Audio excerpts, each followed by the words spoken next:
पन्हाळ गडाला 42,000 सैन्यांनी वेढा दिला होता आणि गडावर फक्त 1200 मावळे होते.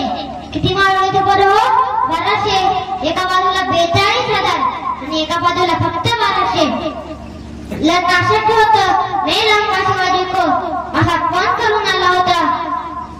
मेला शिवाजी को असा गड उचलून आला होता. सिद्धी जवळ माझ्या राजाच्या डोक्याने प्लॅन केला. गडावरनं 2 पालख्या काढायचा. एक पालखी बाजीप्रभू विशाळगडावर घेऊन जाईल आणि एक पालखी प्रतापराव सिद्धीच्या शहरात घेऊन जाईल. पाठवा पत्र सिद्धीला. राजे शरणात आहेत. पत्र पाठवलं. सिद्धीची सेना कमी झाली. पारा थोडा ढिला झाला. सगळं काय ठरलं. आता फक्त राजा साहेब पोरगा पाहिजे होता. राजा सारखीच गाडी. राजा सारखाच ना. राजे एवढीच उंची. असा एकच पोरगा होता गडावर. त्या पोराचं नाव होतं शिवा काशी. पन्हाळ मागच्या पायथ्याला कधी गेलात ना तिथे एक ज्ञानापूर नावाचं गाव आहे. त्या गावामध्ये तो शिवा राहत होता. नावी समाजाचा बरं होता. तो नावी समाजाचा बरं राजांच्या लक्षात आला आणि राजांना वाटलं की त्याच्यासोबत काय बरं वाईट झालं तर त्याच्या आईला काय सांगू, त्याच्या बायकोला काय सांगायचं. म्हणून राजांनी त्याला काहीच सांगितलं नाही आणि 2-3 तासाने ती बातमी त्या पोराच्या कानावर गेली. तो मुलगा धावत धावत राजांकडे आला आणि त्याने राजाला मुद्रा केला.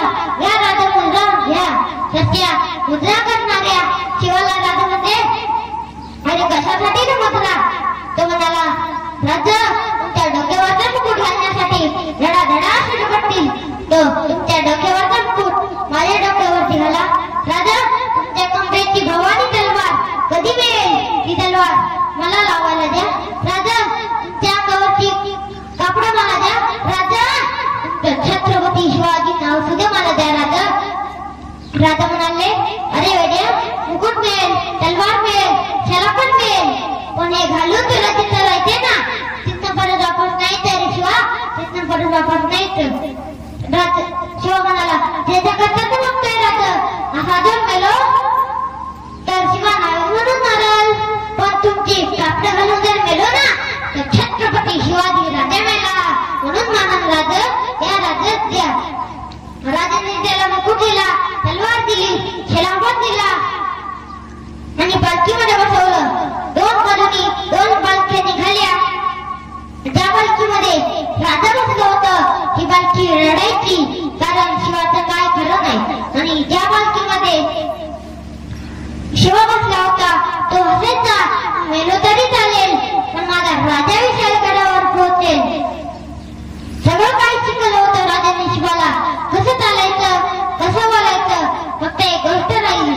राजे पालखीतून उतरताना उजव्या बाजूने उतरायचे, उजवा पाय खाली ठेवायचे. पण नेमका शिवा तिथे चुकला.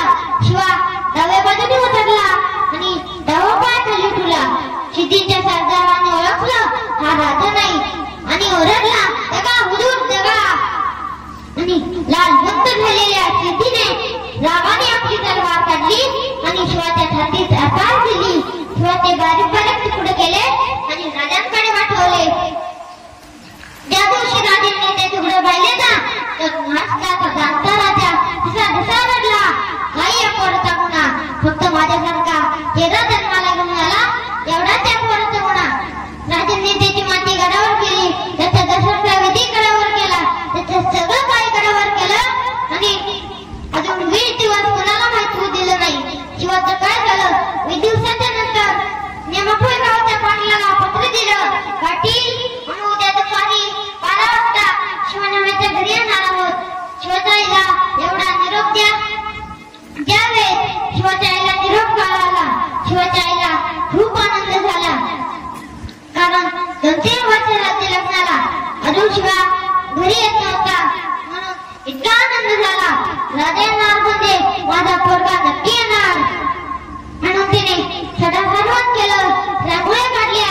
आपल्या ठेवणीतली नऊवारी साडी काढली आणि सुनबाईला नेसायला दिली. सुनबाई ही साडी नेसा तुमचे मालक येणार येतात. मास्तराची दौलत येणार आहे. कपाळी कुंकू लावा. डोक्यावरती पदर घ्या. वरती रस्ता तयार करा. त्या पोरींनी ती साडी घेतली. साडी नेसली.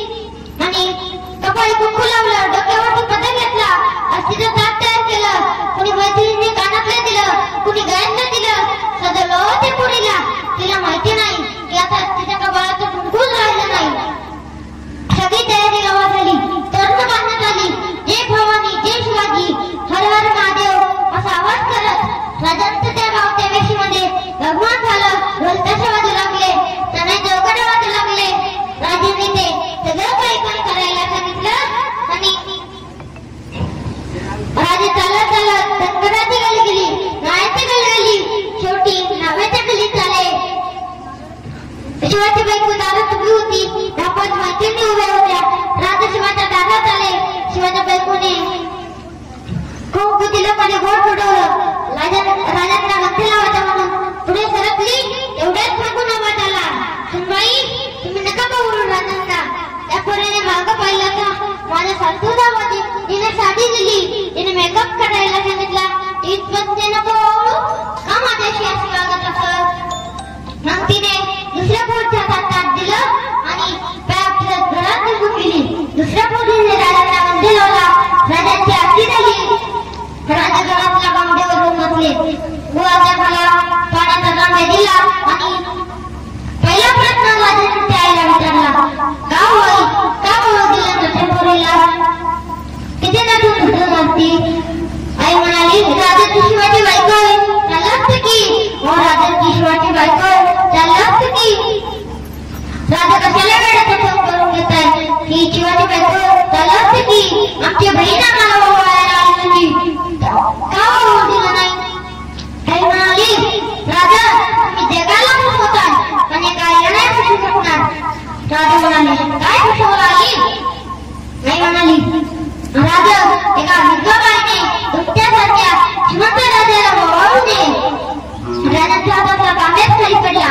बापरे, अजून पिकवत्या मातीला हुद्या करू दिला नाही की यांचा मुलगा माझ्या तांब्याला यायला कसं काय कळलं. आई म्हणाली, राजा म्हणाले, कसं काय तुम्हाला आई कळालं तुम्हाला. आई म्हणाली, राजा तुम्ही गावच्या वेशीमध्ये आला. मला वाटलं माझा पोरगा तुमच्या मागं भाला घेऊन उभा आहे. तुम्ही घरात आला, गल्लीत आला. मला वाटलं माझं पोरगा तुमच्या पोटाला संरक्षण करत असेल. तुम्ही माझ्या दारात आला तरी माझं पोरगं दिसलं नाही. याचा अर्थ मी समजा टाकला राजा माझं पोरगं या जगात राहिलं नाही. तेवढे राजा तुम्ही माझ्या घरी येणार आणि त्याची बायको तुमची आरती करणार. हे जर राजमान्याची मला माहिती असते ना तर राजा कुठं तरी घरात आला असता, नाचला असता, नाचला असता, नाचून म्हटला असता, आई राजा आले आपल्या घरी. राजा तुम्ही आलात आणि ते नाही आला. याचा अर्थ मी समजा भेटला राजा माझं पोरगं या जगात राहिलं नाही. तेवढ्याच म्हणत सांगितली गाठव त्या शिवनाव्याच्या घरात आली. शिवाच्या आईने ती गाठव पाहिली आणि म्हणाली, नको राजा मला ती नाटक नको. राजा म्हणाले, काय देवाय तुम्हाला. आई म्हणाली, राजा तुम्हाला जायचं असेल ना तर तुम्ही एकच द्या. राजा काही वेळेस बैसवाळाचा सण आला.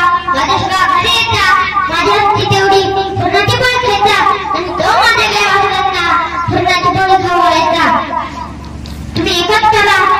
दरवर्षीचे बैसवाळाचा सण आला तुम्ही माझ्या घरी येता माझ्या हस्ती तेवढी पूर्णाची पोळी खायचा आणि तुम्ही माझ्या काही वासरांना पूर्णाची पोळी खाऊ घालायचा. राजांनी डोळे पुसले आणि म्हणाले, आई जोपर्यंत माझी हृदय श्वास आहे ना तोपर्यंत तुमच्याच वरती पोळी खायला येणार. आणि सध्या डोळे पुसले आणि म्हणाली, राजा तुम्ही जर माझ्या हाती पूर्णाची पोळी खात असाल ना तर मी तुम्हाला सांगून ठेवते, जो गेलाय ना तो छत्रपती शिवाजी राजे गेलाय आणि जो उरलाय ना तो माझा शिवा नावी उरलाय. जो उरलाय तो माझा शिवा नावी उरलाय.